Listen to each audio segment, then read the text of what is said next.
kama utakuwa hauna sifa ya ukarimu, Uislamu wako na wema wako na imani yako bado ina dosari na ina doadoa, kwa sababu miongoni mwa yale ambayo kwamba aliyotufundisha na aliyotaka tuwe nayo mtume wetu Muhammad kutoka kwa Mola wetu Allah subhanahu wa ta'ala, lazima ujipambe na sifa ya ukarimu. Na ndiyo nembo ya Mungu na ndiyo vile vile mfumo wa Mungu kwa waja wake kwa namna zote za ukarimu, kwa hisia zote za ukarimu.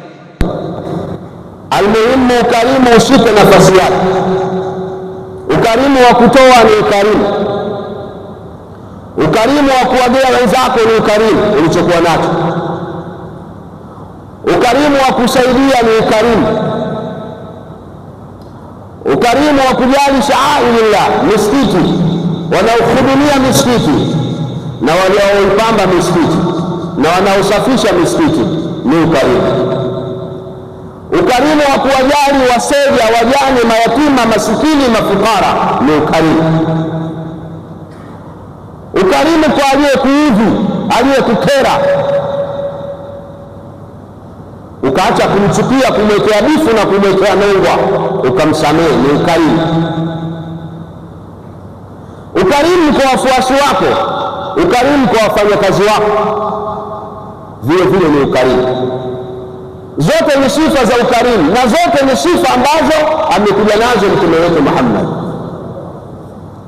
Alam ya'lamu anna Allah huwa yaqbalu tawbata an ibadihi wa ya'khudhu sadaqat wa anna Allah huwa at-tawwabur rahim.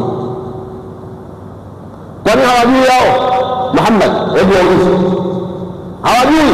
Maana yake wanajua kwamba anna Allah huwa yaqbalu tawbata an ibadihi, Mungu ndiye anayekubali toba moja, wa ya'khudhu sadaqati, na Mungu ndiye anayekubali sadaka ukiwa mkarimu. Kinachotakiwa kuwa na sidq nia, tawajjah ila Allah bisidq wa azmin qawi. Hiyo sadaka unapotoa, ndio maana ya aya wa ya'khudhu sadaqat, anayekubali sadaka. Maana yake hakuna mwingine anayekubali sadaka isipokuwa Mungu.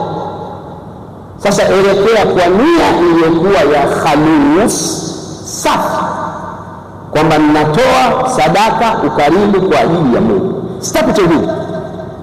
Ninatoa kumsaidia mtu kwa ajili